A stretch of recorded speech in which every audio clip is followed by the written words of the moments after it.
Today we have Helen Morgan, member of ECIS, with us. She is an expert in evaluation and education, and we're here for 2 days training, a group of teachers, of 20 teachers between leadership group and different departments from the SEK International Schools. And we are discussing a very hot, an important topic, which is assessment and evaluation. Hello, Helen. Thank you for being here. It is a pleasure to have this deep understanding and reflection about evaluation and assessment. And it is a hot theme right now, overseas and everywhere. Thank goodness, because it's such an important thing. But I would like you to describe or make a definition of evaluation and assessment, and telling us why is that important. So I think, thank you firstly for such a warm welcome to Madrid. And I think you're absolutely right, which is assessment is the hot topic of the moment. And I think it's hot in terms of summative assessment and perhaps those formal examinations and tests that students do, but also when we're thinking about assessment for learning. And I think when we think about assessment, we did an activity, didn't we, in the training today, where I asked everyone to draw a heart and to put inside of that heart what matters to them in education. And when you ask people to do that, people rarely put assessment into the heart. They put doing their best for children, helping children to achieve and learn. But actually at the centre of that, assessment is really important, and it's important for lots of different reasons. It helps us to know where students are.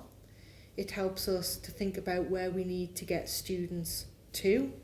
And it helps us as teachers and as leaders to think about how do we plot and support students on that journey to achieve their goals. I think at a bigger level, at a whole school level, and we think about evaluation, it helps us to know whether what we're doing is working. So how well we're actually doing in terms of our teaching. Is it having any impact, or are we just doing it? Are we busy? Or are we actually being effective? And I think, students come to learning with prior knowledge, so it helps us to establish what they already know. I think linked to that, they often come with misconceptions as well. So assessment can really help the teacher to identify things that students maybe have a misconception about, or perhaps where there's a gap in their learning, and think about how we're going to address that in the classroom. So, it's multifaceted, isn't it? Yeah. Well, at SEK International Schools, evaluation and the importance of assessment is nothing new, because, we've been part of the IB world schools since so many years. Formative assessment is, we understand that formative assessment is a key part of the evaluation and the process of learning and teaching. And with the NIAS accreditation, we've been also revising what is assessment for learning, of learning, and as learning. Yeah. So for us, it's kind of a natural understanding what the importance of assessment and evaluation. However, my question would be, how can we expand this understanding to our families and students within this context of expecting grades, of comparing to my friend and to the other kid. So how could we make them aware of this concept? I think, that's, again, it's such a great question, because I think there is huge pressure on schools from students about what's my grade, what did I get, is it better than everybody else's, or am I keeping up with my peer group? I think again you see that mirrored with parents and with carers, where they are concerned about the grade because they believe that the grade is the thing that opens doors for students perhaps to university, college, employment.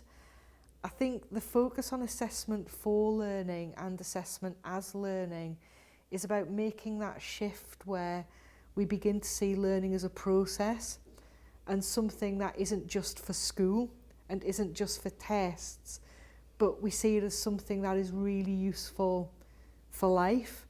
So for me, what we want to develop are children who want to continuously get better at things, not just pass a test, because passing the test only gets you so far. And I think really beginning to think about with parents, you know, what is school about? Is school about getting qualifications? Yes, part of it is, but actually a big part of school is getting students ready for life and, you know, to a large extent preparing them for the road ahead. And what we do have to do is assess students at key points because we need to know where they are in relation to those goals and help them with those next steps. But we also need to help parents and students to think about the long term, not just the short term. I don't know whether you agree with that. Yeah, I do. And actually today in the sessions of today, we've been talking about the importance of the qualitative feedback, yes, and feed forward, and the importance of the how the teachers create tasks for them to understand the process and the learning process, and also to give that information that build and scaffold the next steps for them to achieve, right? But that's something that requires a huge amount of work, preparation, and time for teachers. So, in terms of compromising, of a compromise of the school as a of the culture of the school, how can we, or the leadership group can support teachers to help them to get to that level of feedback and assessment and work in general for the students? So I think, you know, time is always of the essence in a school, and essentially there's never enough time. I think what we've got to do is think about how we prioritise our time. So one of the phrases that I will often use is we attend to what we value. In other words, we spend our time, we invest in things that we think are important. I think tied to that, what we've got to invest in are things that the research and the literature tell us make a difference. So what we know about assessment for learning is that when it's done really well in schools, then it can really have a significant impact on learning and progress. And for me, it's about then pulling back and thinking about different aspects of that research and investing in those ones that aren't going to have a minimal impact, but that are going to have the most significant impact. So the one that we know about is feedback. We know that feedback, when it's done really well, can really accelerate student progress. We also know that feedback, when done badly, can have a negative impact. So for me, it's about how can we move to using feedback in a way that is really purposeful and productive. So it might be that we move to using more verbal feedback rather than written feedback. And I think it's about, certainly kind of for leaders, becoming enablers of teachers, because then teachers become enablers of learning. So if you have an assessment policy that says teachers have to mark every single piece of work and every single book, what we know is that will create busy teachers rather than effective teachers who impact learning.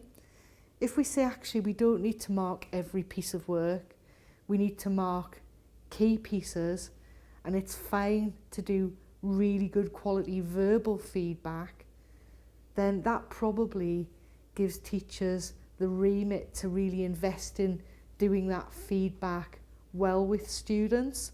And I think for me it's about making those cultural shifts, but also those practical shifts about what does your policy say And does that policy then enable teachers to implement that practice? Right, thank you. My last question would be, how can we measure that we are actually being successful with that feedback, with the feedback that the team of teachers are implementing or giving to our students? Because if we talk about quantitative feedback, it's very easy to analyze that data. Yeah. However, if we talk about qualitative feedback, and for example, a parent received that report with just a comment, for them it's difficult to measure, right? So how could you give us like an example of how to measure or handling that data? So I think, again, we tend to kind of look back, don't we, and say the only way that we can measure is through a test or through an examination. And I think what we've got to do is get a much broader view of student progress. So it's not just about looking at what they did in the test. It's about perhaps looking at their book. It's about talking to the student. It's about the student being able to say, well, you know, 3 months ago I couldn't do this. Look, let me show you in my book where I was really struggling. And then the student being able to say, and then the teacher worked with me on this and gave me this feedback. And look at my book now, I can do this now. And I didn't just do it once. I've done it there, and there. And ultimately, if we do that, then over time, those quantitative outcomes are going to improve, because they're not just understanding their learning journey, they're also beginning to understand themselves as learners. So they're becoming more knowledgeable about themselves as learners. They know what to do with that knowledge. So they've got the strategies and the approaches. And I think what we've got to do is just be a little bit more nuanced and sophisticated. Often qualitative data is much more nuanced. Quantitative data is blunt. It's a blunt tool. It only tells us so much, and we've got to get underneath that. Yeah, well, just collecting your comments, it just make the connection that we always talk so much about agency, so much about the skills, lifelong learning skills, and actually how the qualitative feedback help the agency of the students and help those lifelong learning skills is a key part of the whole process. So thank you for your comments. Right, well, I said before that was my last question, but it was not true. I have one more. Okay. So my really last question is how this view of evaluation and assessment impact in the well-being of the students. We've been before reflecting and talking about depression and the anxiety of some students when they're facing some types of evaluation. So how this shift of evaluation is important in that sense? I think, you raised such a good point, and I think as we've come through the pandemic, I think we've become more and more aware of the level of anxiety and stress that students feel around assessment. And their well-being, I think, is a priority for all schools at the moment. And I don't even think that's just older students, I think it's younger students as well. And I think what we know is that children learn best when they feel really safe and valued. So we have to really think about, how do we make the classroom or an exam hall a place where students feel safe, where they feel like they have really good relationships with the staff who are in there. And for me, that might be as simple as, in the classroom, making mistakes a good thing. The teacher, instead of saying, you've made a mistake, says, what a great mistake, or who's made the best mistake today? What do we learn from that? Because learning is messy. It's not perfect. That's probably the word we need to banish from schools. It's unhelpful. But I think, again, building routines with students about getting ready for assessments, you know, just even helping them by saying, okay, what question do you need to ask yourself when you look at the assessment? And students will say back to you, how am I going to approach this? What do I already know that might help me? And I think building some of those routines, or routines where we take them to an examination hall and we do it before the exam, and we say, and this is where you're going to sit. These are the things that you can do, but these are the things that you can't do. Has anybody got any questions? And I think for me, all of those simple things, when you add them up, when they become cumulative, can really reduce that stress. And you know, we all react to stress in different ways. We talked today about passing driving tests. Yeah. I think alongside one of my colleagues, I'd failed that test the most times. And in the test situation, some of us freeze. Yeah. Some of us, our mind goes blank. For some of us, we get really bad butterflies in our stomach and we forget everything. And it's about remembering that we're human, and maybe just saying it's okay, you might feel like this, but then we've got to pull back and have some strategies to deal with it. And as you said, that's when the assessment as learning really comes into play.